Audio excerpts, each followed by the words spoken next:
What was the motivation and the most rewarding part of your journey? Working in life sciences is such a privilege. So I fell into the sector. The association of bringing these innovative medicines to patients and seeing the impact is significant. And for me, the privilege of leading the UK and Ireland organization, so the place of my birth, where I have friends and family, knowing that the medicines we're bringing are actually going to impact those people, was incredibly rewarding.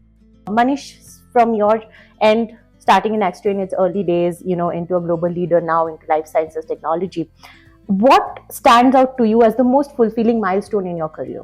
For me, it is both customer experience and the employee experience. Recently, we were in an event called Axtria Ignite, and I can very easily say that out of the 300 odd customers we had there, more than 10% of people who had actually gone out of India work with organizations I work with them. I help them, groom them, and see them going into the leaders in the industry. So that has been one of the most rewarding things. I would like to know any of such challenges that you have, come across while you are leading a team or leading a company or an organization, and how you have navigated through it. Innovation for us has to be outside of the lab as much as inside the lab, because how we interact with our customers, how we process data, how we have insights on them, patients and customers are talking to us all the time if we just choose to listen and use that information. So that's what really really challenging thing for us. We will build a large scale product and a services organization because they both have very different dynamics.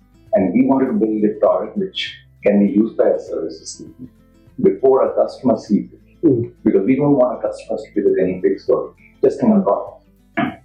So that is both very important. So these are the couple of decisions straight to us and really made us challenging. And even today, what would be that one piece of advice that you guys would love to give to the emerging leaders in pharma and life science? Purposeful innovation, and again with that objective and the end goal in mind. If you really want to be focused and you're really committed, you can make things happen. What shifts will define the industry over the next 5 years? I know the world is moving very fast, AI is moving very fast, but still, what do you see? What do you think? Pace, I think more explicit early engagement of regulators would be important, just to give public, but also us as companies in this space, a level of confidence and comfort that we're, from a compliance perspective. Such a strong pipeline of products in Boehringer with human pharma. How do you see commercial execution and customer engagement models evolving to keep pace with clinical innovation? So I think increasingly you're seeing pharma companies, life sciences companies are having to partner proactively with healthcare systems to shape healthcare ecosystems. So moving away from I bring a product and you use it, to how can we work together to create an ecosystem where patients can get access. And I think that's probably been the main change, and that's the theme I would predict is going to continue moving forward. How do you envision the role of AI, data science, and agentic platforms like Sales IQ in transforming customer engagement and overall experience for pharma companies? Medical advisors are spending almost 50% of their time reviewing and approving materials, content. So checking references, looking at content messages. That's not a good use of their time. So this is where technology, automation, auto-referencing, AI agents to help with the process can be transformative. It frees up time for the qualified human to have the interaction with other qualified humans to advance healthcare. Manish, can you share an example where digital or data-driven insights significantly move the needle? Two areas. One is disciplinary plan, where you need to onboard the patients and really make sure that you're doing the right goal. But identifying those then is a very big challenge. Because one of the reasons that clinical trials get late because we don't find this how. And so how does platforms like Sales IQ can help you with there, find those patients? How data and AI can help you there. And then the other side is when you launch those products and commercialize, how do you find those patients? And right now, in many of the cases, it takes about 8 years for a patient to get the right treatment in the product.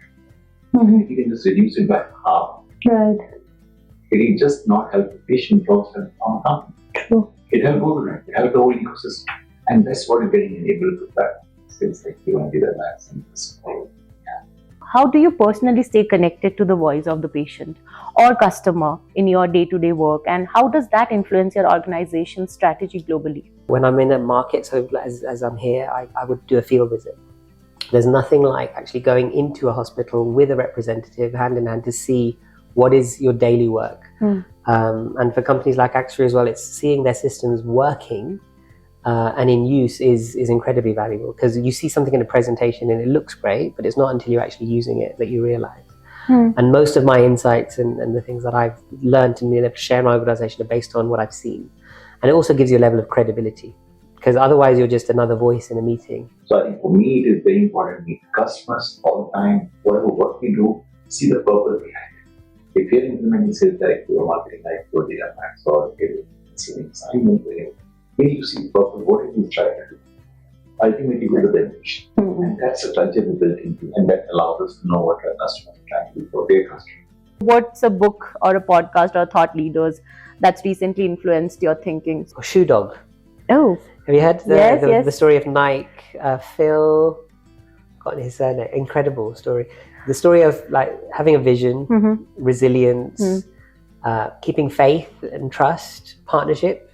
One book I've been reading it again, which is by Manish Mittal, What Get You There, Won't Get You There. Because it's always relevant for us, because we're looking for burnout, we don't know. Every time that we need to keep on reinventing ourselves and reinvent ourselves as a leader.